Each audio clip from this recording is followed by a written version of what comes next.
It's the 21st of November 2015, and it's the night of the Old Almondburian Society annual dinner. Members and guests from all over the country, and some from abroad, are gathering at the school to mark the foundation of King James's School 407 years ago.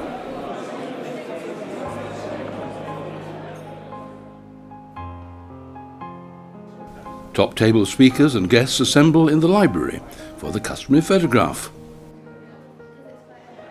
While in the school hall, members catch up with the latest news before the dinner gets underway. Principal speaker at this year's dinner is Robert Lamb, who retired as principal earlier in the year. Other speakers will be head boy Finlay Staunton, new principal Ian Rimmer, and OAS chairman Patrick O'Brien.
Top table guests take their places. The dinner gets underway.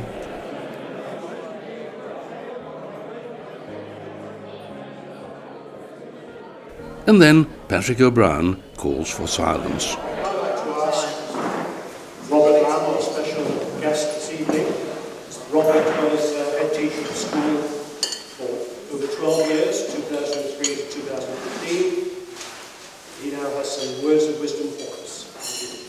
I've taught for 40 years, a long time, 4 different schools, 3 across the border in Lancashire, and finally here as the principal at King James. Even at the end, I still taught my first year of lessons. I think it's ridiculous. A lot of teachers, when they get to the position of deputy head teachers or even head teachers, they think, well, that's it, they don't have to work any longer, they can just run the school. But I firmly believed all the way through that I should be teaching. And I actually loved the teaching. The teaching bit was absolutely fantastic as far as I'm concerned. And I think the reason for that is it's the competitive spirit in me. I always wanted to do well. I always wanted to be the teacher in the school who got the best results. And invariably, I did. Mind you, Patrick and Angela at the back there will disagree with me on that because they will say that they got the best results. Now, of all those schools I taught at, I can honestly say that this was the best of the 4. And in this job, I've had the privilege of visiting lots of other schools, and I'm doing a bit of work now advising in schools. And there's not a school in my mind that can touch King James's. It's just a wonderful place as far as I'm concerned. It's absolutely brilliant. And this place, it's just so special. I drove down St Helens Gate for the first time since middle of August. And even tonight I had that thrill. The thrill I had for 12 and a half, nearly 13 years. Just driving down, hoping to get to the bottom without banging the car. Getting to the bottom and just seeing the lovely school. All the old buildings, absolutely and utterly magnificent. And then going on the playing fields here, football pitches sloping in every direction you want to. But looking out there seeing the absolutely fantastic views over the trees. Doesn't matter what the weather was like, sun, rain, snow, absolutely magnificent views. And as some people have heard me tell this before, when I came for interview, the head boy at the time took me out, and I thought, where's he taking me? And he walked me practically up to the cricket pitch up there, and he said, I've brought you up here, sir, because this is a view I particularly enjoy. And I looked around, and coming from a school that was inner city Manchester, concrete and everything, to see those views, those trees, it was just magnificent. And if anybody can't enjoy coming to work at a place like this, then they don't appreciate the good things. So, what other thing do I like about this school? Well, I can honestly say I like the people. Proper Yorkshire people. Really friendly. Completely different what David Cameron says. Really, really nice. But saying that, first meeting I came to the Almondburians. I think I started on the Monday and this was the Wednesday night. Huddersfield Town, central Huddersfield, I forget the hotel now.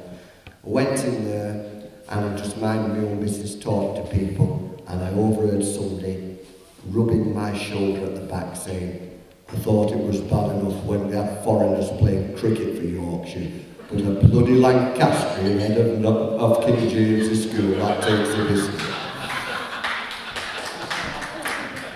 However, I think it's improved since then, and I'd actually think that everybody associated with the school has been really, really, really friendly all the time. So, what are the highlights of my time at school? And this is where I've had to make it up now. One of the highlights is the traditions. Absolutely fantastic traditions. And I dug this out. I asked Ian to dig this out for me. And the people who haven't seen this before, it's an absolutely fantastic book. I discovered it when I first came teaching. And you open it up, and it's one of the fantastic traditions at King James's School. Because on the second page it says year 1945-6, and it says school captain Ian Shaw, Sidden House, and a beautiful signature from Ian Shaw. The vice captain, Mr. P.L. Bradley of Dartmouth House. Then you move on to 1955-56, and the head boy then was one Gerald Stead, who I'm looking at now in the audience, a great old Almondburian.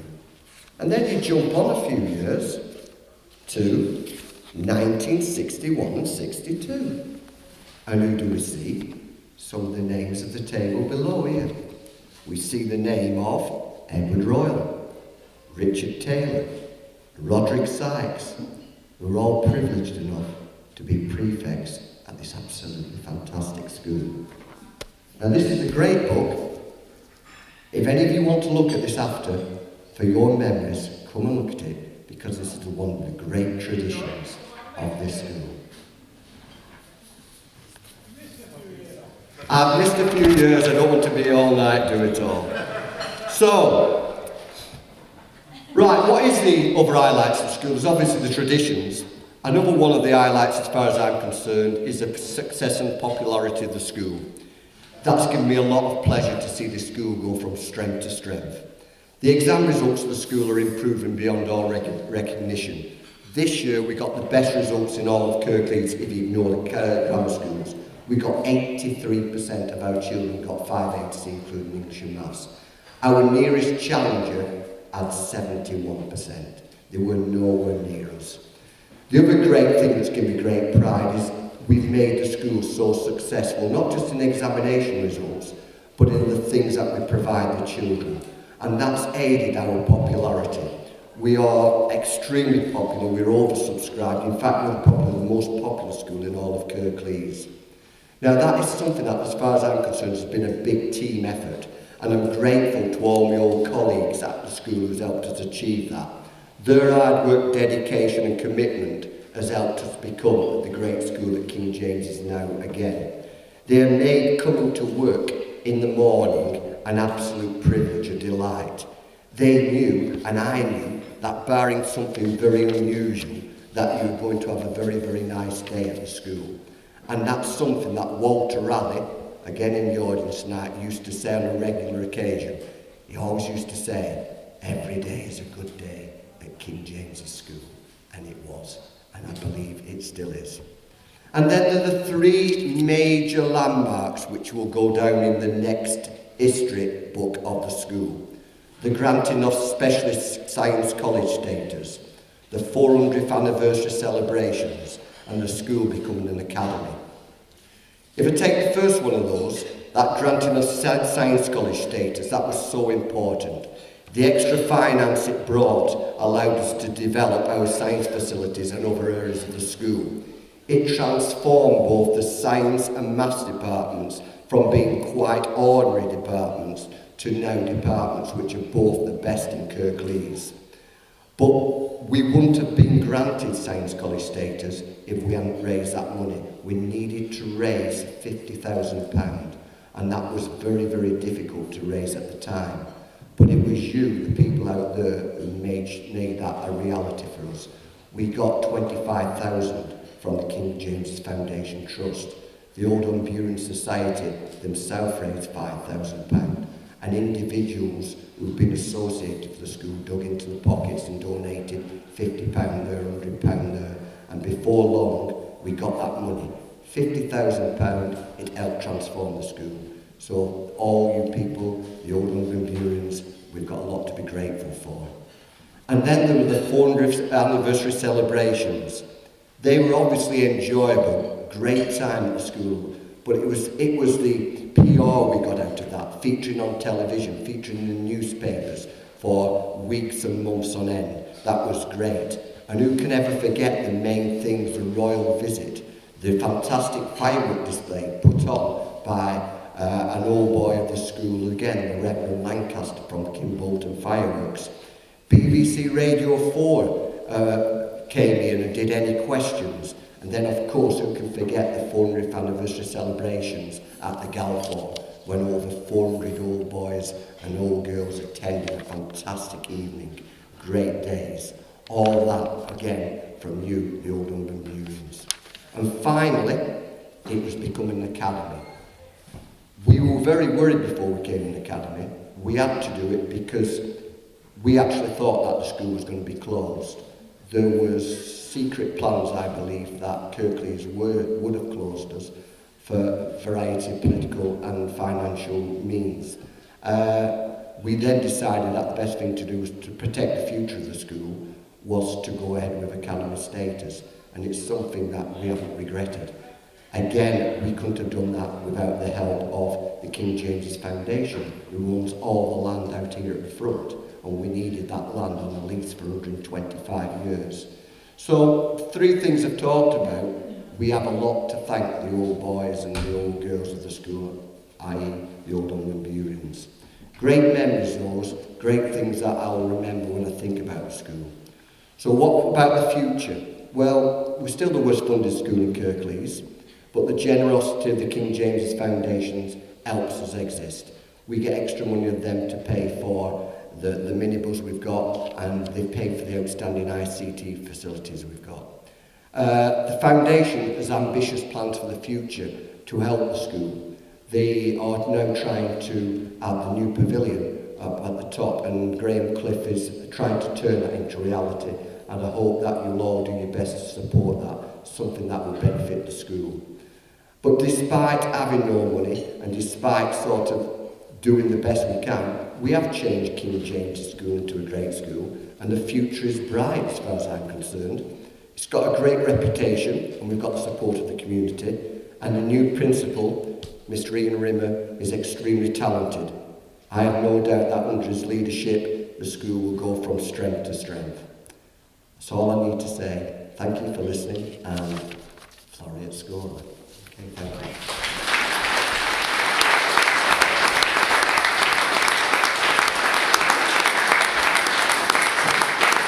Then it's the turn of head boy Finlay Staunton to respond. Good evening, ladies and gentlemen, former pupils, teachers and honoured guests. It's a pleasure to be here tonight, and I hope you enjoyed your meal. I'd like to start by reminding you of the school's continuing success, with this year breaking even more records with outstanding GCSE results once again. Highlights include 83% of our students achieving the benchmark, 5 or more GCSE grades at C and above, including Maths and English. As I understand, this was the highest of any comprehensive school in Kirklees by a significant margin. This year, we also saw further increases in Maths, English language and modern foreign languages, to name but a few, breaking even more records for the school. Clearly, this evening couldn't go without a special mention to Mr. Lamb, who sadly left us at the end of last year, after successfully leading the school for the last 13 years and transforming it into the best school in Kirklees, a school of which I'm proud to be a part of. So, on behalf of everyone here tonight, I'd like to say a big thank you to Mr. Lamb and all the work he has done. The summer term saw some brilliant performances from all years at our annual sports day, where, once again, many records were broken and Jessup won the House Shield.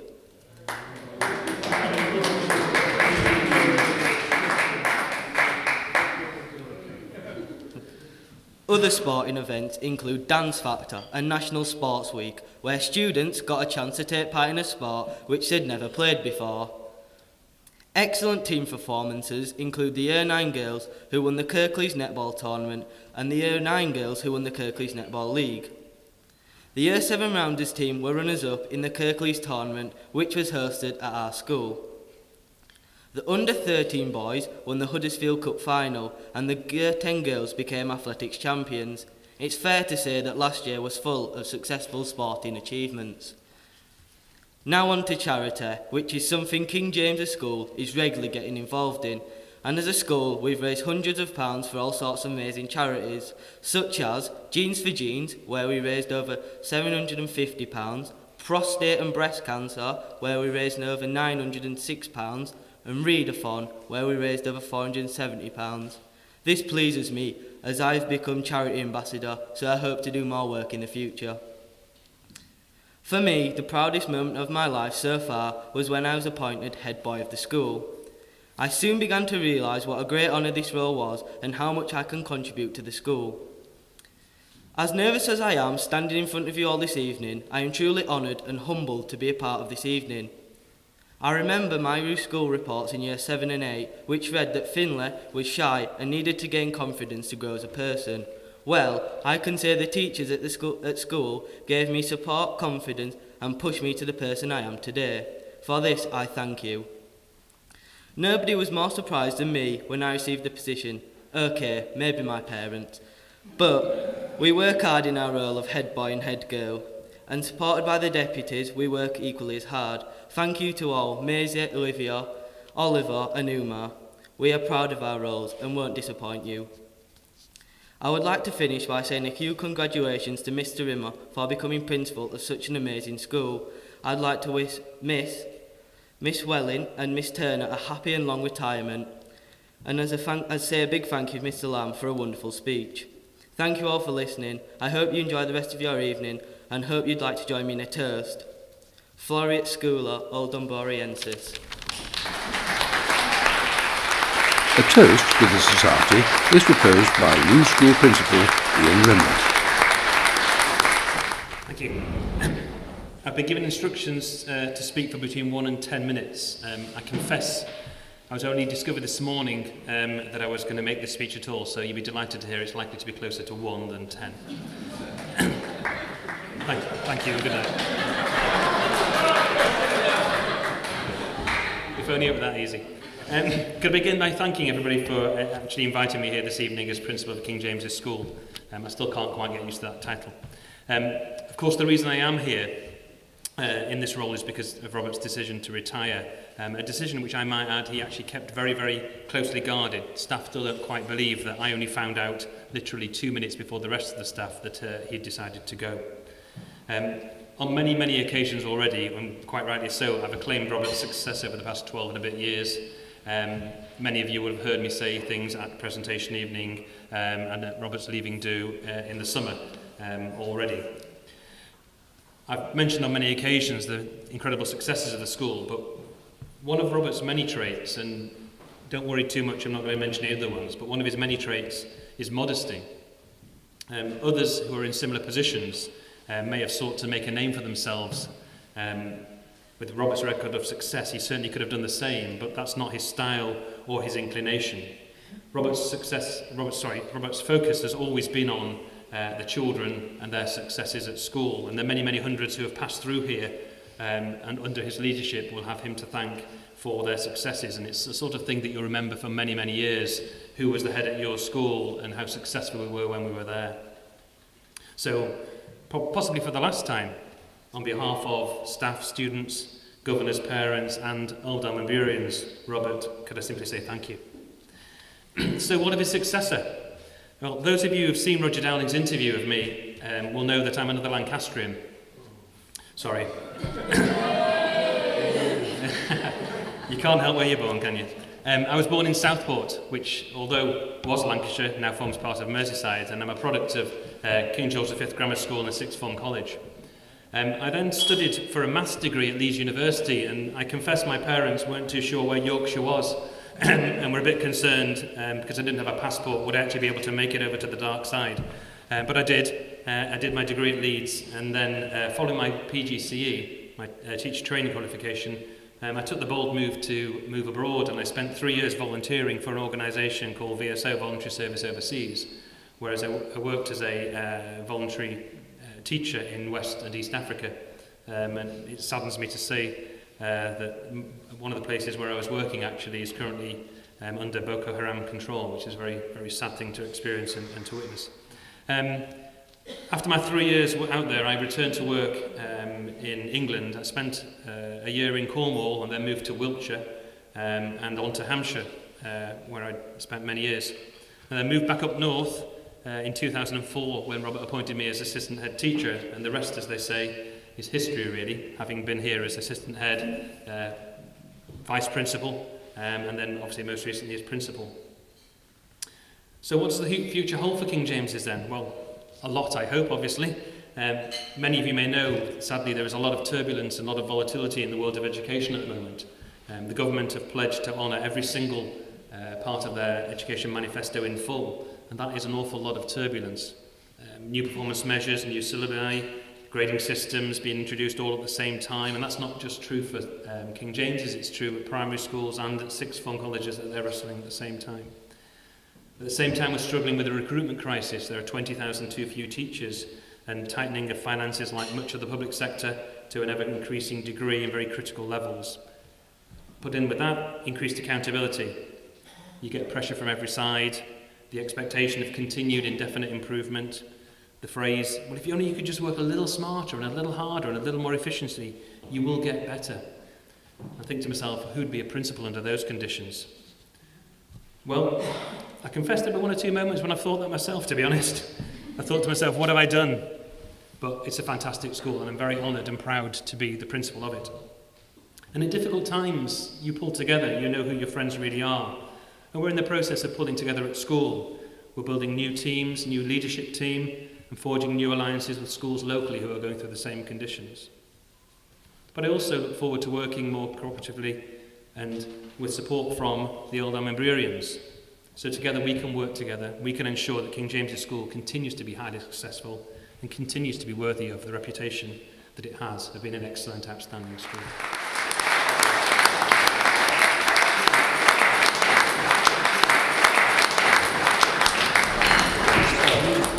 We have the first of two presentations to make. The first presentation is to Angela Meling.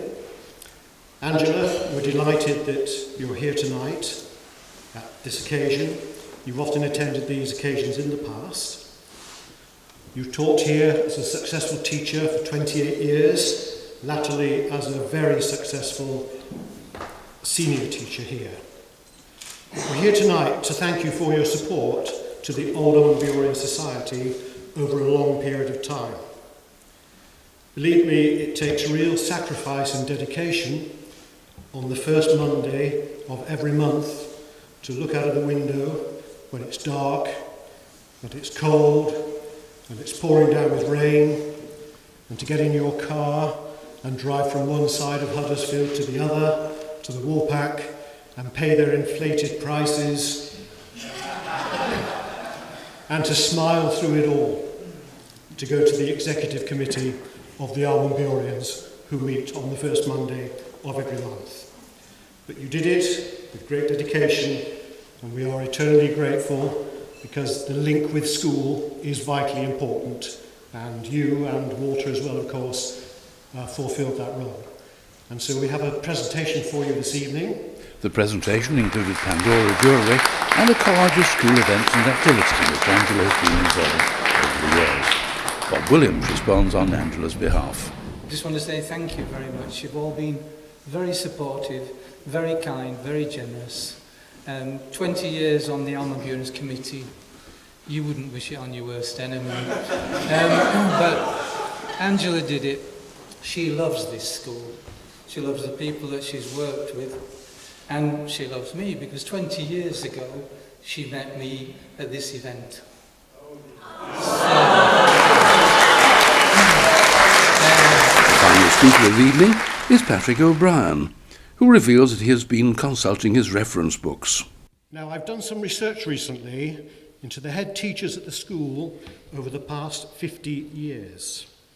And I've come up with an interesting statistic. The effectiveness of the head teacher is in direct correlation to the success of the football team that he supports. And that as the head teacher's term of office drew to a close or ended, the team he supported went into serious decline. It's true. 50 years ago, in 1965, Harry Taylor was in the final year of his 22-year tenure as head teacher. As a number of you will know, his team was Rotherham United, but few of you will know that he had a secret passion for Huddersfield Town. At the end of that decade, Town were back in the top flight, and on August the 18th, 1970, were on top of the First Division, although they had played only 2 games, both of them at home, and many other First Division teams had a game in hand. Their success mirrors the final, very successful years of King James's Grammar School before the inevitable reorganisation. By Harry Taylor's final year as head teacher, Town had been relegated, and within 3 more years were in the bottom division. And it looks like history might be about to repeat itself. Alan Connolly became head teacher in 1973 and was in post during the difficulties and double reorganisation of the 1970s. By the end of the decade, and with new buildings, the new comprehensive school was firmly established with over 600 students, and the future of the school was secure. He was a dedicated supporter of Manchester City, and they were one of the most successful First Division sides of the time, coming 2nd and 4th at the end of that decade. By the time he announced his retirement, Manchester City had been relegated to the 2nd Division. Martin Sheville was only at King James's for a short time, 3 years. But during that short time, a new science lab and music room were built, and in his final year at the school, students achieved 60% 5A star to C passes, which was regarded as a landmark figure of success at the time. When he came, Sheffield Wednesday were in the Premiership. 3 years later, they were in their relegation season to the 3rd tier. And that brings us to Robert Lamb and Oldham Athletic, affectionately known as the Latics. You may laugh. You may laugh, but did you know that Oldham Athletic were one of the founder members of the Football Premiership? No. It's true. Or that they were famous for their consistency? No. They've been in the 3rd tier of football for the last 19 years. I will speak in more detail about Robert at the end of my speech, but suffice to say that he raised standards at the school to a very high level and consistently kept them there. But what of our new principal, Ian Rimmer? You'll be pleased to know that he supports a team in the Premiership. That is the Vanarama Conference Premiership. As you've already heard, Southport. Such is my confidence in Ian that I fully expect Southport to be in the top flight by 2025, or at the very latest by 2125. So how will Robert adjust to a quieter life after the adrenaline-charged daily atmosphere of running a modern comprehensive school? If he hasn't already got one, I hope he's applied for one of these. And looking around, I'm sure many of you have one of these. The free bus pass. Every retired person's gateway to happiness and fulfillment. I use mine from time to time, and my favourite journey is from Huddersfield on the 184 to Manchester. It takes 2 hours, slightly longer than the train, but what a journey.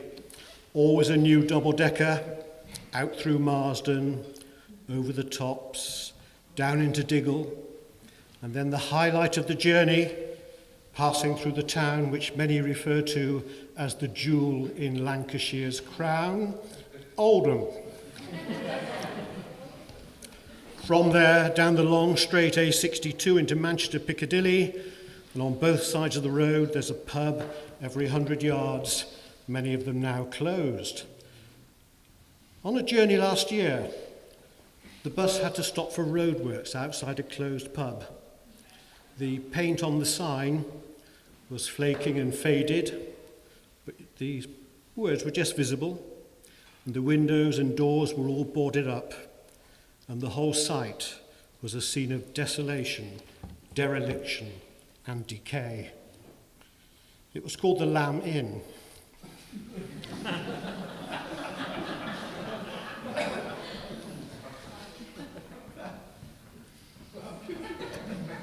And as the bus pulled away, I reflected that Robert was the exact opposite of the scene that I just witnessed. Always cheerful, always smiling, very open. You always knew what Robert was thinking, because he would tell you. Often with the minimum of diplomacy, which is good because you know where you are. And I'd like to finish this evening by thanking Robert on behalf of all Almondburians for the tremendous work he's done for the school over the last 13 years.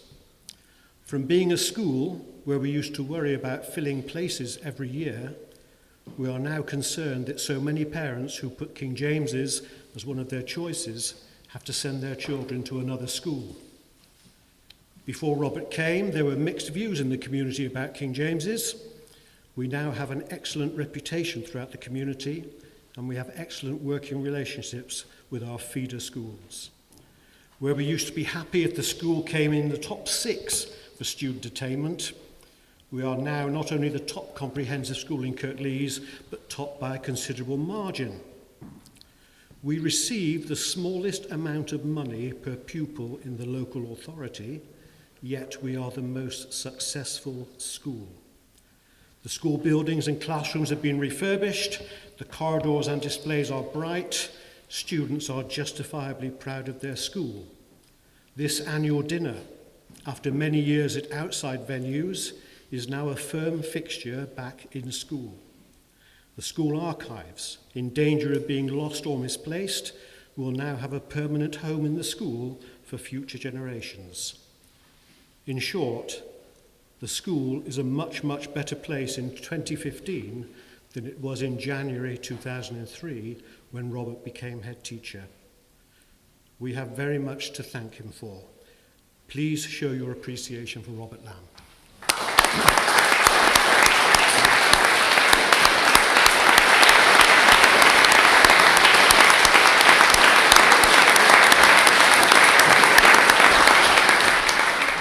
And on behalf of the Almondburian Society, we have a presentation for him.